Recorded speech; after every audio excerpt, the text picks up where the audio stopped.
Hello, everybody, and welcome back.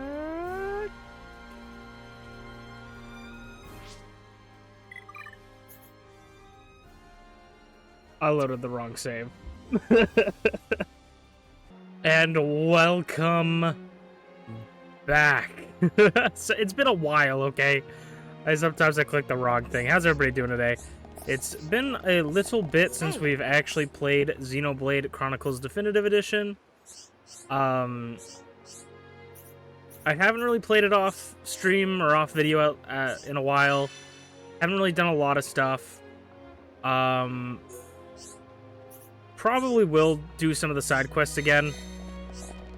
But for right now, we're going to focus mainly on the story. Maybe I'll even do the side quests after the story if that's an option.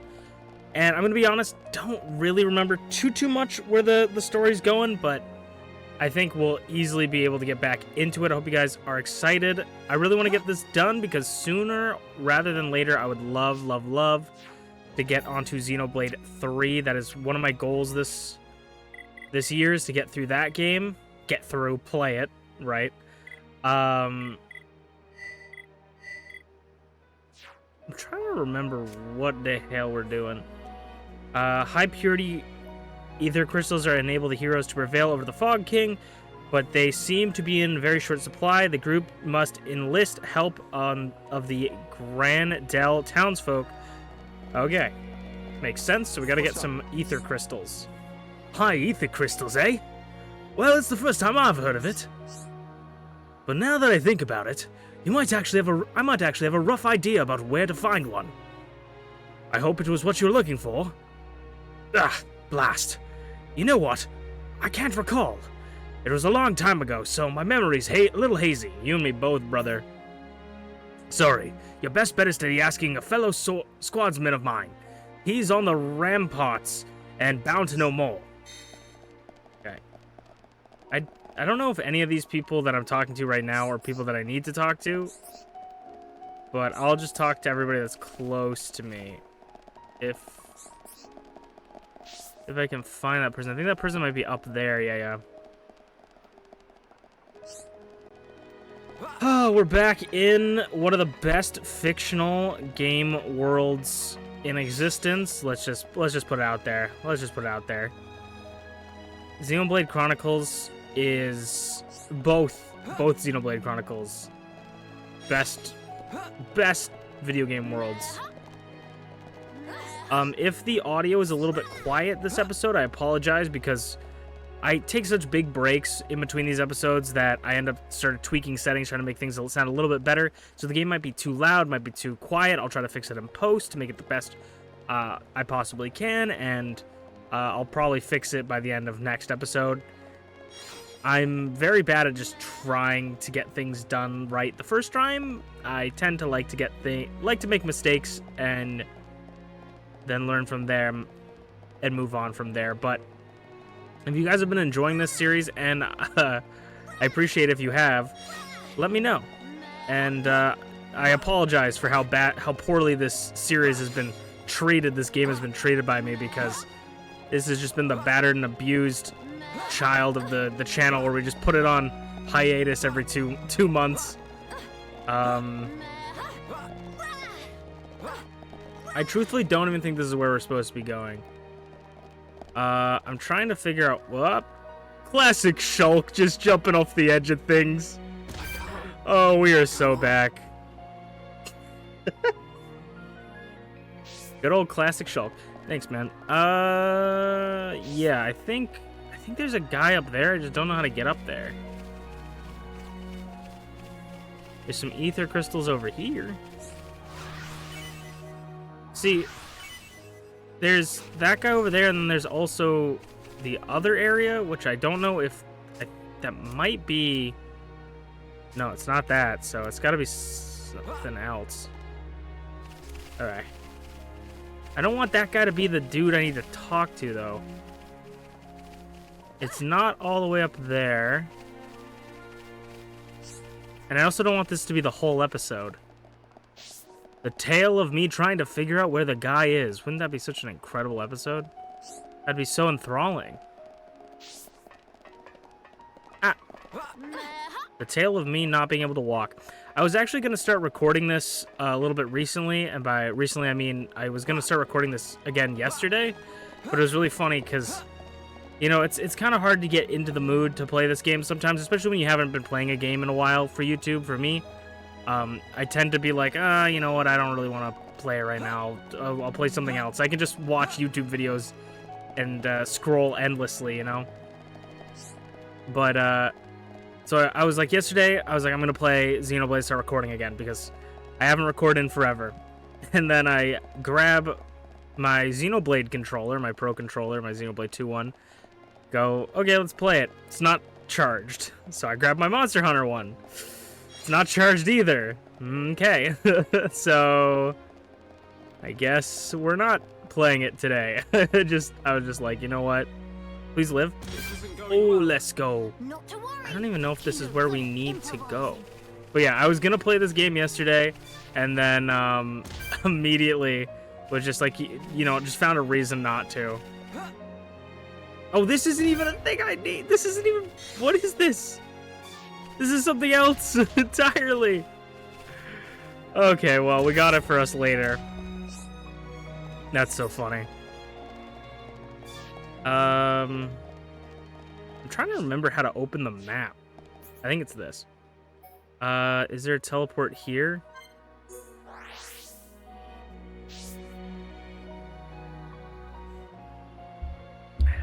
Is this... Where is it leading me to? Oh, here. Can I go...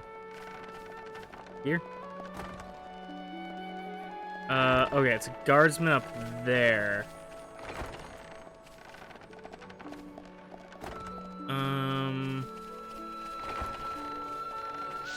There's a cliff over on this side.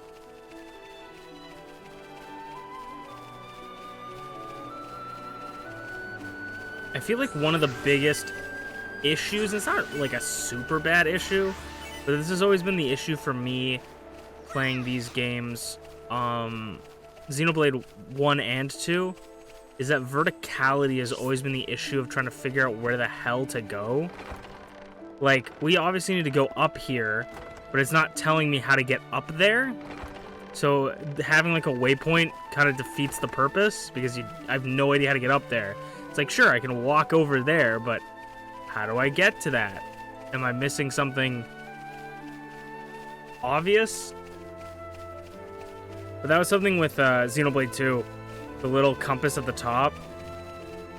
It did not help. It did not tell you the verticality of the areas. Yeah, see, where am I supposed to go? I feel like I'm supposed to get up somewhere.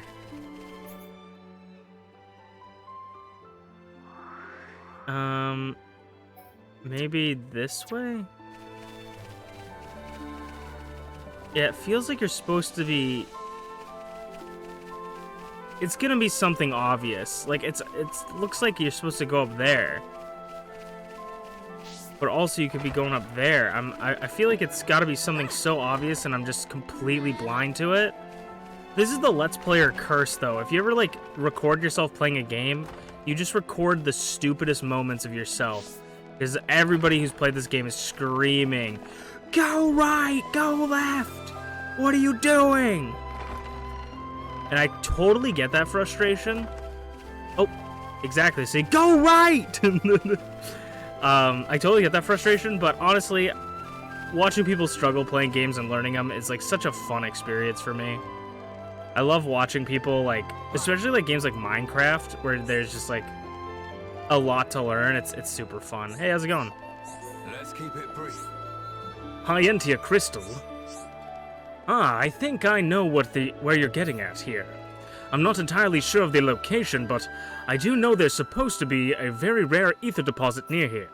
An old lady called Sarja told me about it. You might be better off talking to her for more details. I got interested myself and even tried searching around Nerthis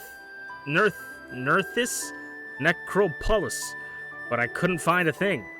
From what Sarja told me, there's a good chance it's inside a cave, so that's why I thought it'd be it was a place to start.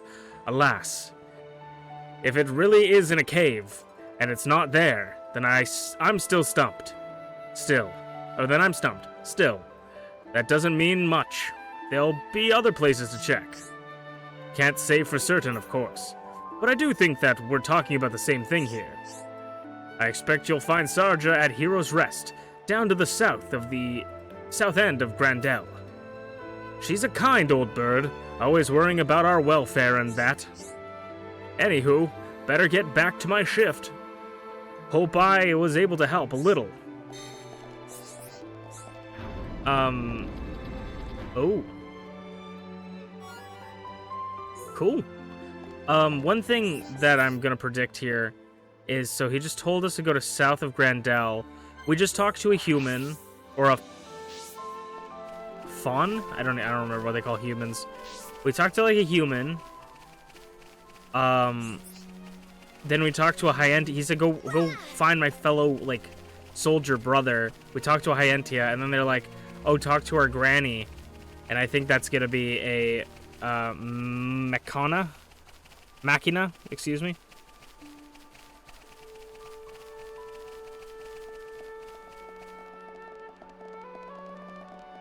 But maybe not.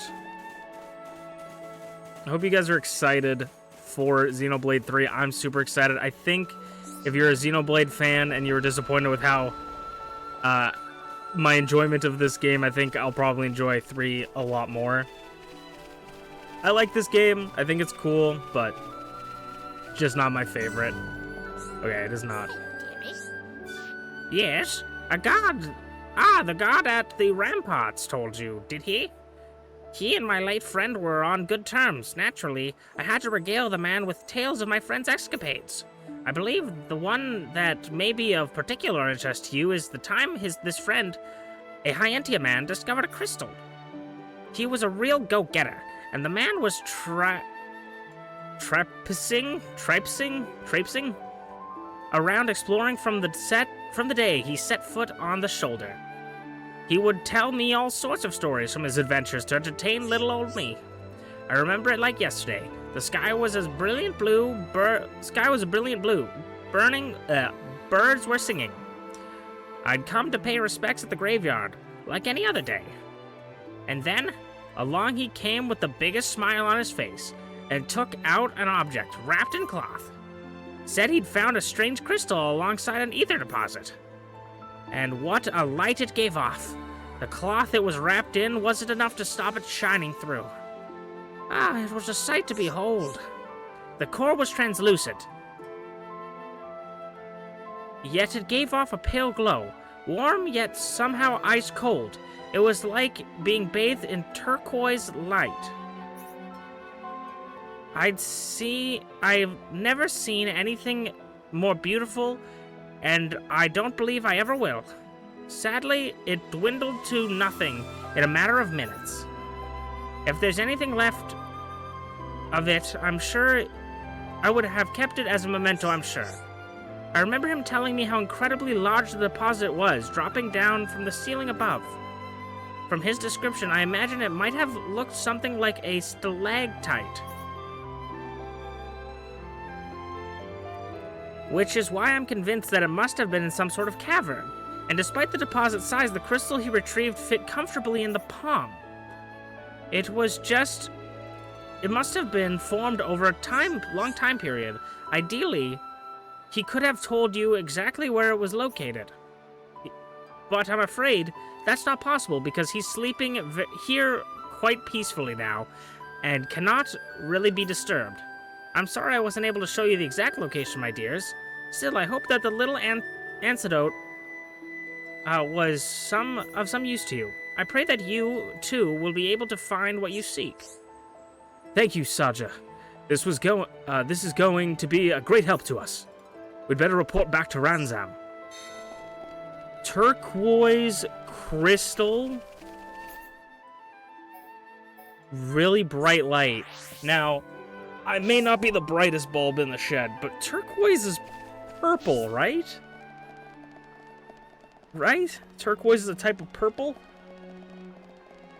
And it was a small crystal that could fit in the palm of your hand that disappeared. Could that be a reference to Malos in Xenoblade 2? Who, I'm me? probably smoking some of that great weed, that great kush, if I believe this, but that would be really cool if it was. So, how are things? It seems we owe Miss Saja and a friend a debt of gratitude for the valuable information they provided us. It's just my conjecture, but the crystal may have been highly responsive to the heat and sublimated when exposed to sunlight. It's fascinating, isn't it? I have to say its properties are quite unusual. And I agree that with Saja, I think that it would have been found in a cave, like she said. So the soldier said he'd searched Nethris Necropolis? Huh? Alright, let's think of other options then. If you follow Fimy Lane, which breaks off from Tholis Way towards the northwest, you'll reach the Forbidden Hushland. It's a dangerous place though, so it hasn't been mapped out very thoroughly.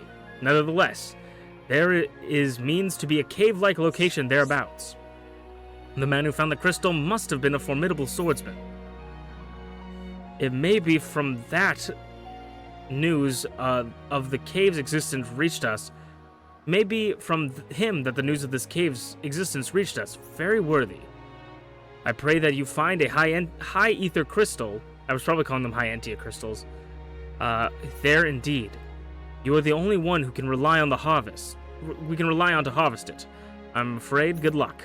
And if you find a high ether crystal, be careful to keep it away from strong light as you're carrying it back. Okay. Huh. I don't want to get too excited, because I might end up hyping myself up, but, like, look, there's a lot of good swordsmen out there, right?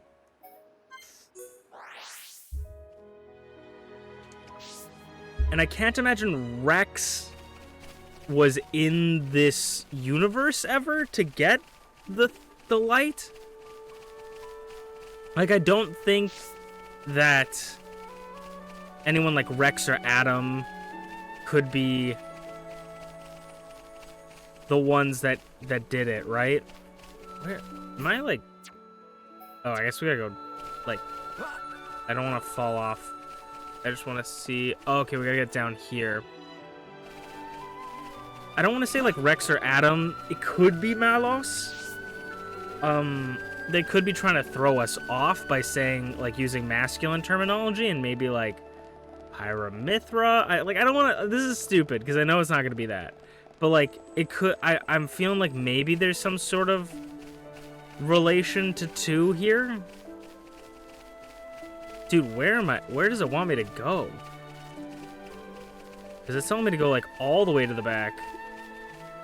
I'm just going to see, like, is there a place I can jump off and not die?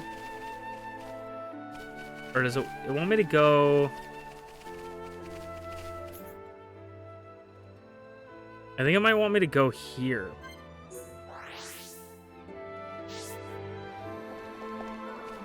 Yes.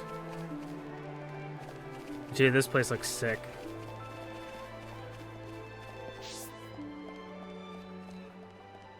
Okay. We haven't really gotten to any fights yet. Speaking of that, I don't even... Okay. I should probably get into a fight just to relearn everything.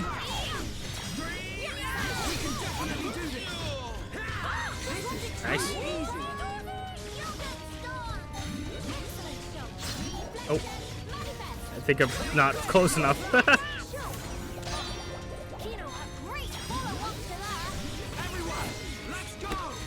If you guys were what would you be if you were in the Xenoblade universe? I want you guys to leave me a comment in the comment section, please. If you guys were reincarnated into the Xenoblade universe, what would you be? Right? Would you be a Hyentia? Would you be a Machina? Would you be a Homs? Would you be a Nopon? What would you be? What do you think you would be reincarnated? Would you be like a Lizardman?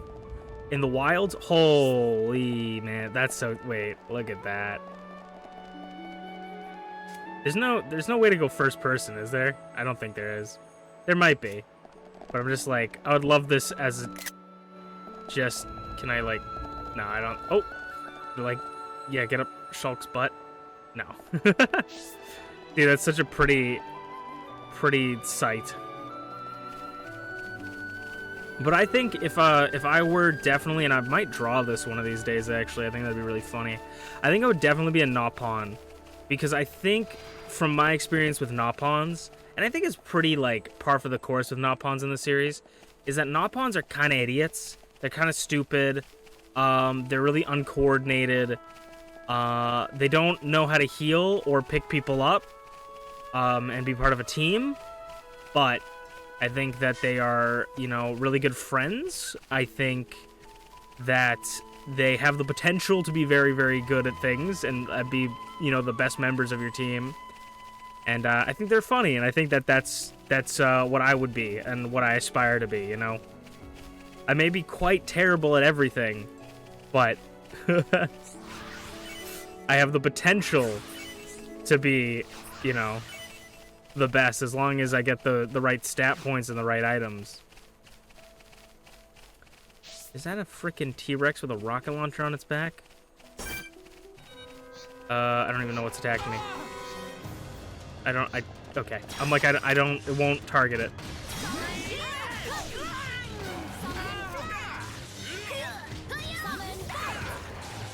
Is this a bison?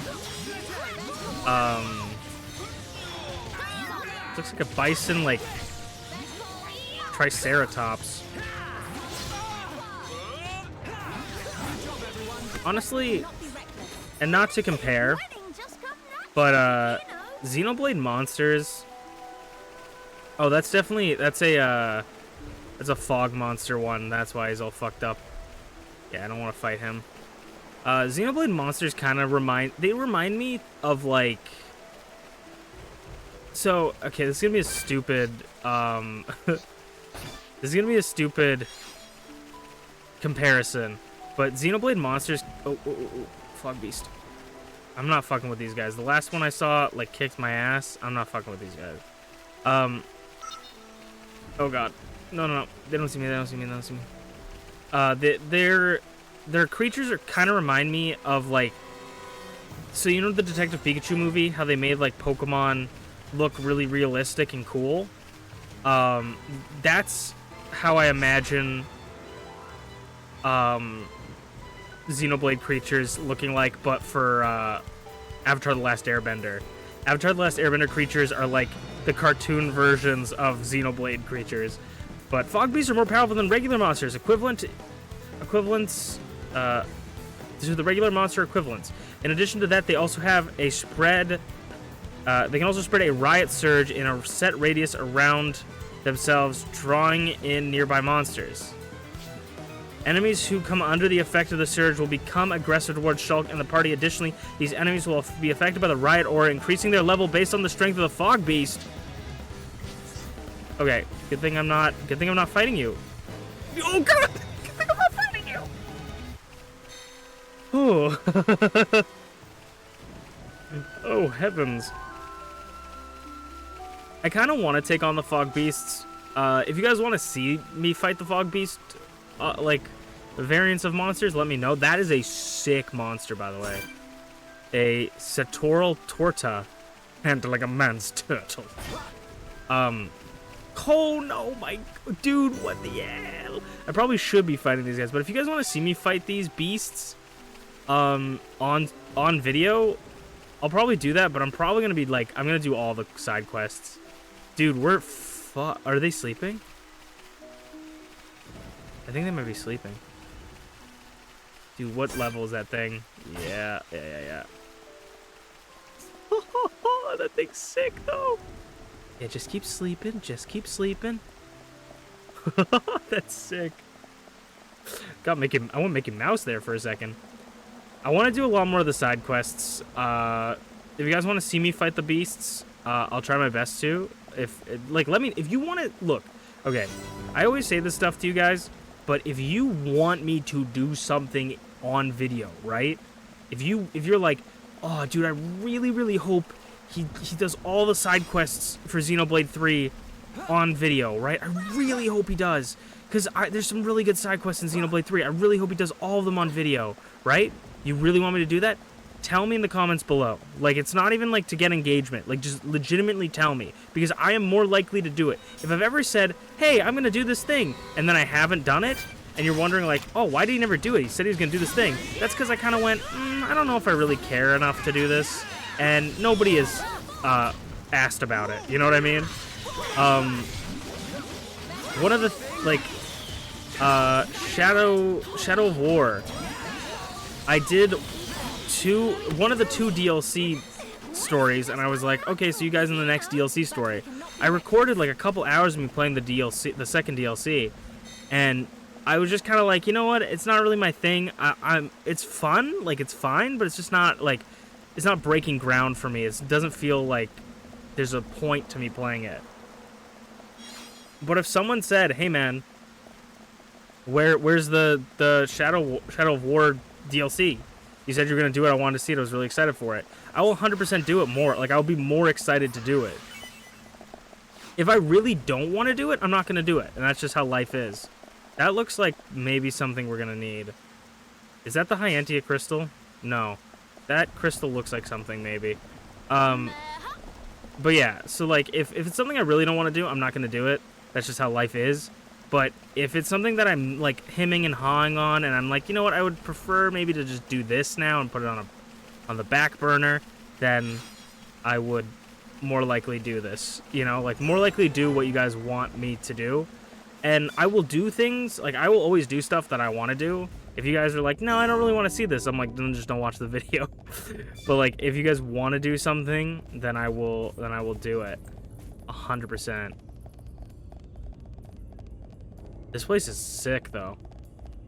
Honestly, it's super nice to get back into a YouTube video, because a YouTube video, like a stream, I need to get better at streaming, but like in YouTube videos, holy, oh my fucking god, that's terrifying. In streams, I always like, it's very apparent of like where my audience is and who my audience are, and like if anybody's actually listening, where in these videos, I can kind of just talk to you guys. But I think we gotta hide, and I think we're gonna end off today's episode here. I appreciate you guys chilling out with me, and I hope to see you guys again next time. I'll see you guys then. Bye-bye.